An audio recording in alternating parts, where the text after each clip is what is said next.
I'm trying to escape from some guy who had me chained up in his basement. He had you chained in his basement? Where are you calling from? I don't know. He's after me. Okay, Z, I need you to go somewhere safe. If you can run up to somebody's house. Where are you at right now? Are you able to get away? Help me. Help me. That chilling 911 call came on November 25, 2019. Police quickly tracked the location and found the victim visibly traumatized. He had sprinted to a nearby house for help. The neighbor who opened his door described the scene. A gentleman pulls up in my driveway in a silver SUV, and he gets out, and he's wearing the same getup this guy's wearing, which is a leather skirt and a couple of belts crossing her body, no shoes on, no shirt. This kid grabs my arm and clutches behind me. Keep him away from me, keep him away from me. Too shaken and embarrassed to explain, the victim kept his mouth shut. Police simply dismissed the incident, thinking it was a sexual experiment gone wrong. But the story would twist into something far more bizarre, involving honey traps and cannibalism. Viewer discretion is strongly advised. Don't forget to subscribe and turn on notifications to stay updated. Now let's dive in. On December 24, 2019, 25-year-old Kevin Bacon left his Michigan home around 5:15 p.m. He was excited. He'd been chatting with a man earlier that day, and they'd made plans to meet up. Kevin texted his roommate, "I'll be out for a while. He's inviting some other people too. It's like a small party." Kevin was buzzing with nervous anticipation. Meeting new people wasn't his usual thing, but this felt like an adventure. He even asked his roommate to cover for him if his mom called, reassuring them it was nothing to worry about. At 6:20 p.m., the messages stopped.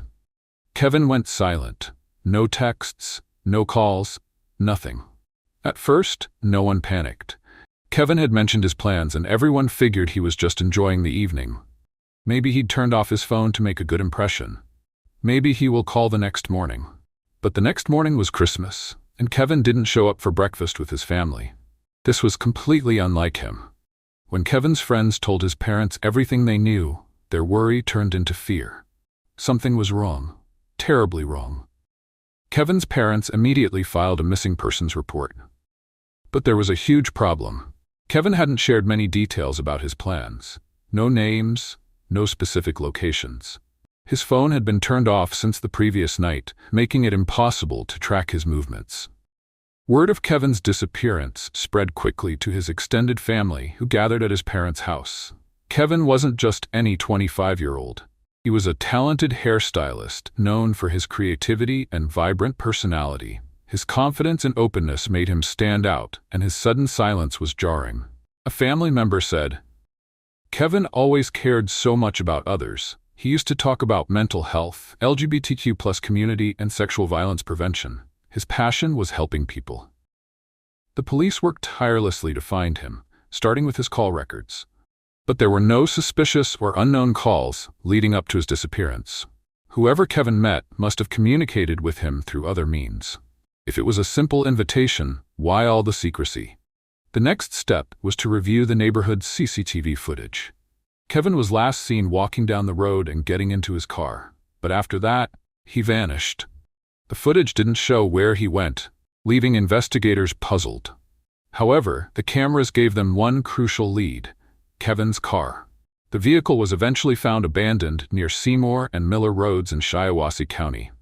Kevin's phone and wallet were still in the car, scattered amidst what looked like a rushed departure. A bag of clothing suggested he planned to stay somewhere overnight, but one thing was missing: the car key. Despite a thorough search, police found no sign of a struggle, no clues pointing to where Kevin might have gone. The question on everyone's mind was haunting. Why didn't he bring his phone? Where could he be? Was he safe? Kevin's family, alongside authorities, sprang into action, organizing a search effort surrounding the abandoned car. They scoured nearby streets, fields, and woods. With each passing moment, the urgency grew stronger. Time was slipping away, and with it, so was hope.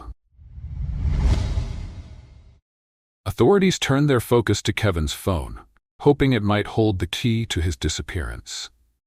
They quickly found an app called Grindr, a platform for gay men to connect, whether for dating or casual encounters. What police were about to uncover would take them down a far darker path than they had ever imagined. Working with the cybercrime unit, investigators gained access to Kevin's Grindr account. As they meticulously sifted through messages and profiles, one name stood out: Alaskas Lucas. Kevin had been in frequent contact with this person. Investigators quickly discovered Alaskas Lucas' true identity was Mark Latunsky, who had multiple disturbing offenses, raising serious alarms about Kevin's safety. Born in 1969, Mark Latunsky had once seemed to have a promising future. He attended Central Michigan University and later earned a master's degree in chemistry from Iowa State University. By 2001, he was a successful chemist, married to a woman named Emily, and together they had 4 children. In 2010, cracks in his life began to show when he was diagnosed with multiple mental health disorders, including chronic major depression with psychotic features, anxiety, paranoid schizophrenia, and borderline personality disorder. By 2014, his instability became undeniable when he walked into a police station and bizarrely claimed that he had murdered himself. Despite his troubling history, Mark remarried in 2016 to Jamie Arnold. However, their marriage quickly fell apart. Jamie later filed for divorce, citing Mark's refusal to take his medication, his violent tendencies, and his disturbing sexual fantasies. Police soon uncovered even more disturbing details. Mark, now 50 years old, was no stranger to violent encounters. He was known to frequent escort sites, offering his services in exchange for money. Even more alarming, 2 911 calls had originated from the same area where Mark lived. The first one was made on October 10, 2018, 2.5 months before Kevin Bacon disappeared. The caller was a 48-year-old man. I woke up in the fucking basement, okay? Chained in the basement with a leather thing on my ankle, and I cut it with the butcher knife that I have in my fucking hand, excuse my French. And I met this guy. I'm bad, he was cute, he hit on me. I know, we went out to the car, we talked, we went to the store, had a soda. I woke up in the basement. Okay. He obviously drugged me. Do you know what his name was? No. No.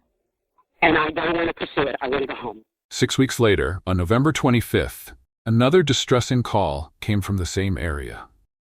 It was a 29-year-old man running out of Mark's house, wearing a leather skirt. Charlotte County 911. How do I get away from the same creepy guy? And he tried to be in the basement. I'm sorry, what's that? I'm trying to escape from some guy who had me chained up in his basement. He had you chained in his basement? Where are you calling from? I don't know. He's after me. The victim sprinted to a nearby house for help, while Mark Latunsky was right behind him. When officers arrived, Mark downplayed the situation, insisting that they were fooling around in his basement, doing some playful activities. Mark chased the man because he was wearing Mark's leather kilt, which was worth $300. Mark simply wanted it back. Despite the urgency and the man's obvious terror, police let Mark go. 1 month later, Kevin Bacon disappeared. On the morning of December 28th, police arrived at Mark Latunsky's home. He tried to deceive them by providing a false name, but eventually admitted who he was.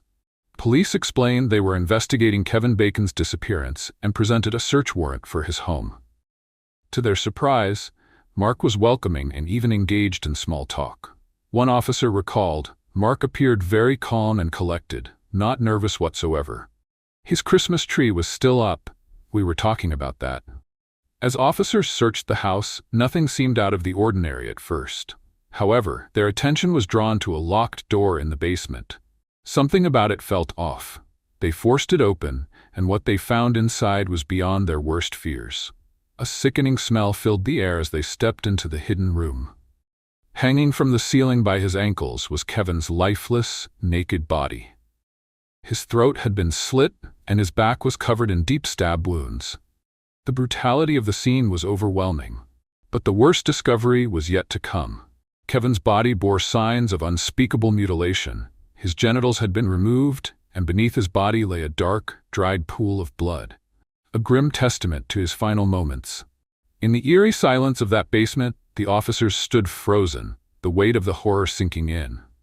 One of them managed to radio in. Central, this is most likely a K.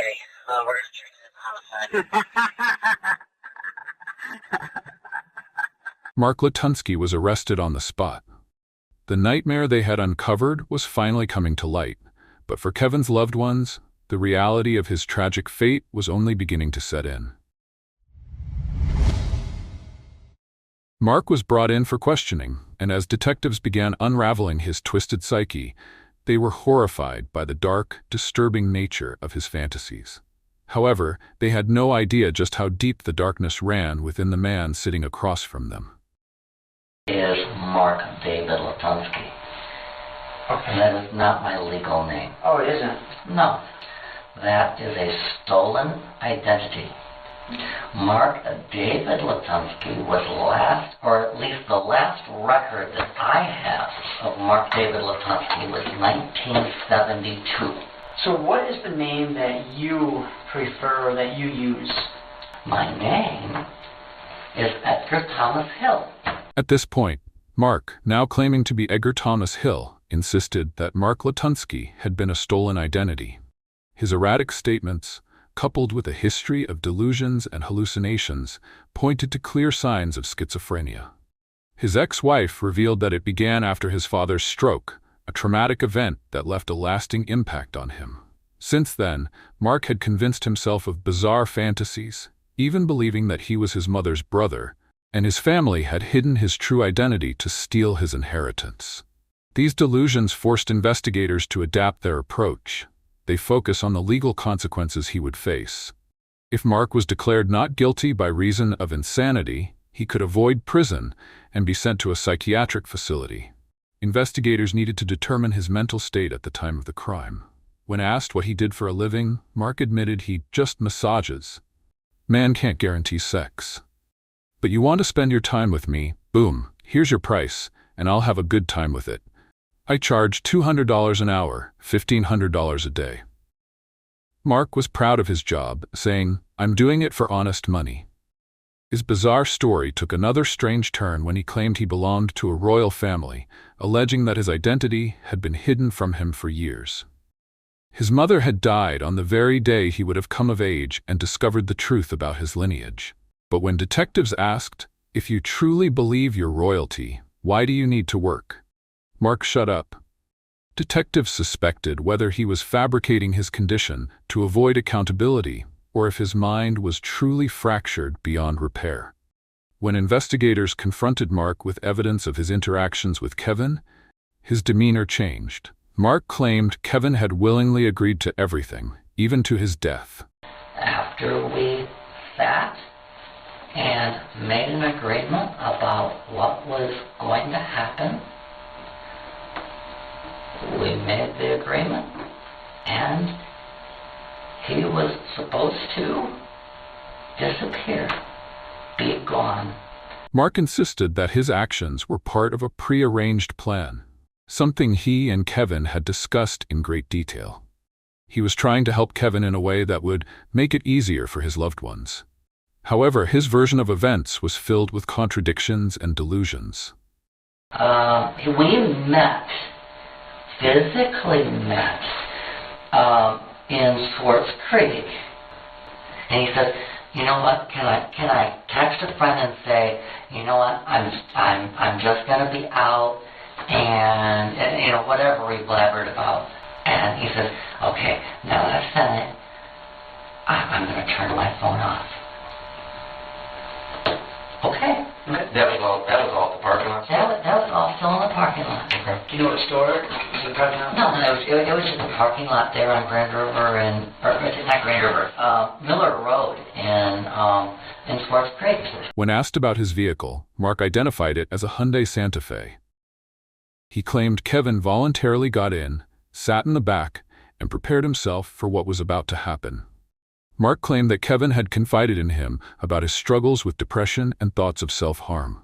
However, Kevin's family painted an entirely different picture. They described him as full of life, excited about his future, and making detailed plans for it. He had been eager to meet Mark, looking forward to the experience. He wasn't trying to end his life. Michigan State Police revealed that Mark and Kevin had been communicating for several days before their meeting.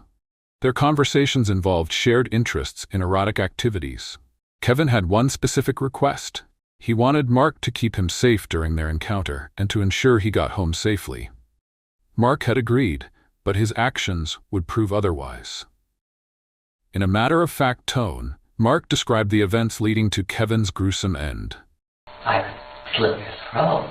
Here's the knife. I could do it that way, and I couldn't do it. But I said, I don't know if that would be painless. And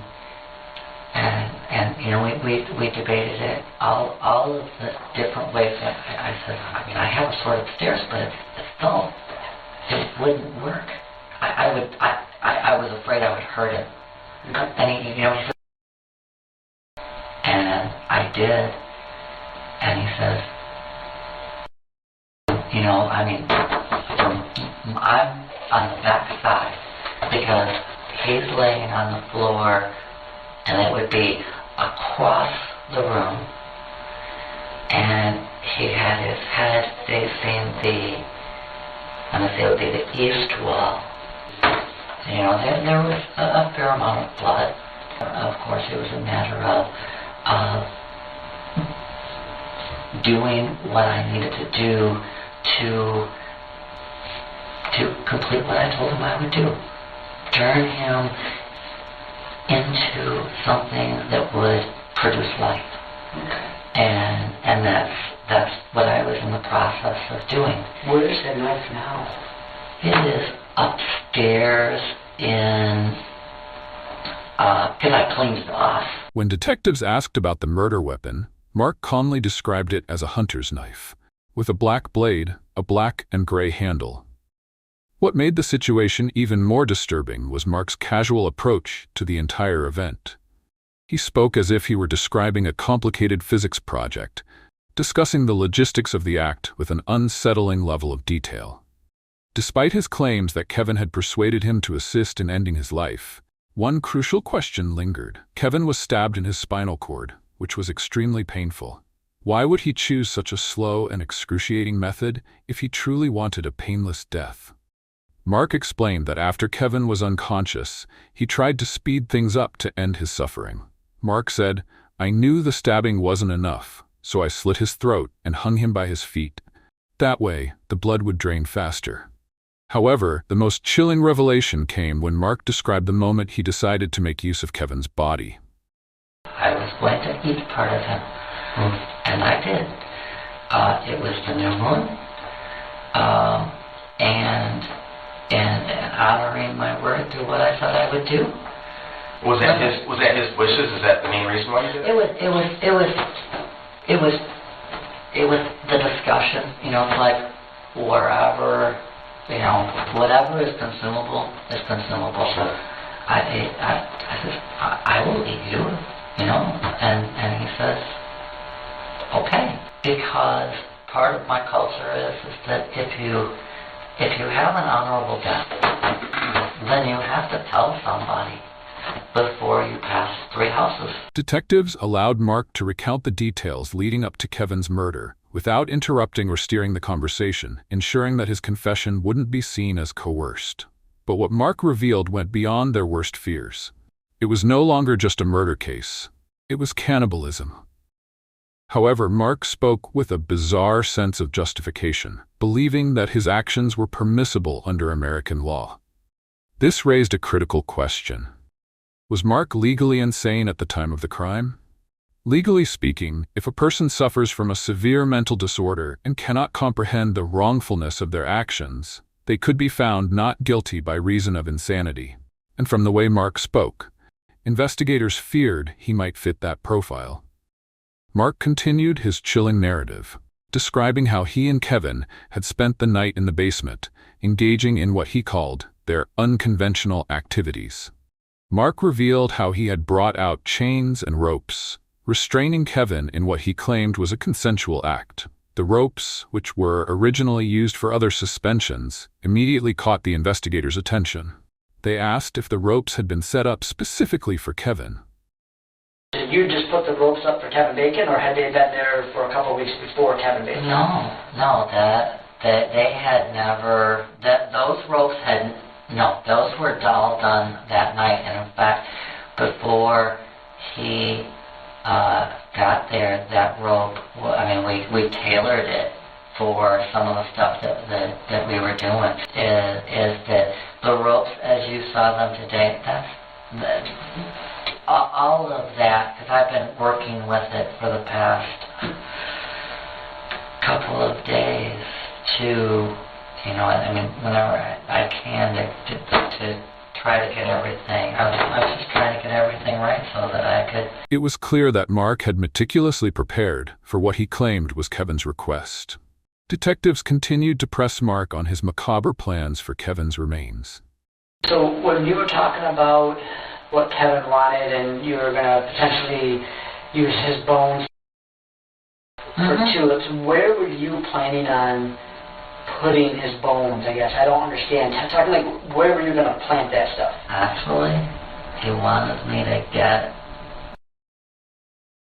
and the tulip bulbs off to his family somehow. If I have the ability to get his family from the south side of I-69 to the north side, if that comes about, then they're going to be on the north side somewhere. And if they're on the north side, if tulips show up with a bag here's the tulips, and this is what you put on them. So where did you read about that? Like, how did you know that? Like, I have no knowledge. Like, how do you know? With any growth of plants, but tulips in particular, like bone meal. But the big thing about tulips is that they are the starvation grade plant. So when you can't get potatoes at the grocery store, you've got the tulips sitting in the ground, and you're the only one who knows where they're at. Mark claimed that Kevin had made bizarre requests before his death. He wanted his bones to be used as fertilizer for tulips. Mark admitted to having researched about tulips and confidently said only the person who planted them knows where to dig. The detectives were left speechless by the level of thought and planning Mark had put into his disturbing scheme. But there was more. Mark admitted to using Kevin's remains in his cooking, likening it to dishes he had tried before. And you said you put Worcestershire on them. I put the Lea & Perrins Worcestershire sauce on it. Okay. And that's just, the griddle is right there, and because that's how I normally eat them. I had a friend from Ohio that came up, and I tried some of the recipes with Rocky Mountain oysters, and they just produced so much volume. In addition to the dehydrator Mark purchased to turn Kevin's muscles into beef, he mentioned his regular consumption of Rocky Mountain oysters, a dish made from testicles. But this time, instead of the traditional ingredients, Mark had chosen Kevin. This shocking confession left detectives deeply disturbed. Despite showing symptoms of mental illness, Mark's methodical responses and calculated choices raised serious questions. Was he truly insane, or was he faking it? Investigators quickly gathered overwhelming evidence to move forward with charges. However, Mark had a different strategy. In January 2020, his legal team entered a plea of insanity, presenting an array of medical records, court documents, and expert testimonies to support their claim. They argued that Mark's schizophrenia had clouded his ability to understand the wrongfulness of his actions, making him unfit to stand trial. Initially, the court accepted the plea. But 5 months later, a judge overturned the ruling, deciding that Mark's mental state could be stabilized with treatment. Against his attorney's wishes, Mark was ordered to undergo a rigorous 15-month rehabilitation program to restore his mental competency. In September 2022, after 2.5 years of legal battles following Kevin Bacon's tragic murder in Michigan, Mark Latunsky finally faced the courtroom. To the shock of many, he pleaded guilty to the charges of first-degree murder and mutilation, bringing an unexpected sense of closure to the long legal process. Did you use a knife to stab Mr. Bacon? Yes, I did. Did you know that stabbing Mr. Bacon with a knife would most certainly create a very high risk of death or great bodily harm to Mr. Bacon? Yes, I did. After Mr. Bacon was dead, Did you remove part of his body, specifically his testicles? Yes, I did. Did you move those testicles to the kitchen? Yes, I did. Did you do so without legal authorization, meaning you were not doing so to embalm Mr. Bacon's body or to do a proper post-mortem examination? No, I didn't. Ignoring the strategic legal advice of his attorneys, Mark remained resolute in his choice to plead guilty, insisting that he was fully aware of his actions. The courtroom reached its climax when Mark was convicted of first-degree premeditated murder and sentenced to life in prison without the possibility of parole. For Kevin's loved ones, this verdict marked the end of a painful journey, finally delivering the justice they had been longing for. In the aftermath of the trial, advocates emphasized the importance of never blaming the victim. One advocate said, "As someone who works with survivors of violence, it's crucial to remember that it was not Kevin's fault. We can take all the precautions in the world, but at the end of the day, it's the perpetrator who bears full responsibility." Before we close this video, we want to extend our deepest condolences to Kevin Bacon's family and loved ones. His life was taken far too soon, and his memory will continue to live on in the hearts of those who knew and loved him. What are your thoughts on this case? Do you believe Mark Latunsky killed Kevin because Kevin wished to die and asked him to do it? Or were there hidden aspects of the story that have yet to come to light? Please share your opinions in the comments. If there's a case you're interested in, let us know. And if you enjoyed this video, don't forget to like, share, and subscribe. Stay safe, and we'll see you next time.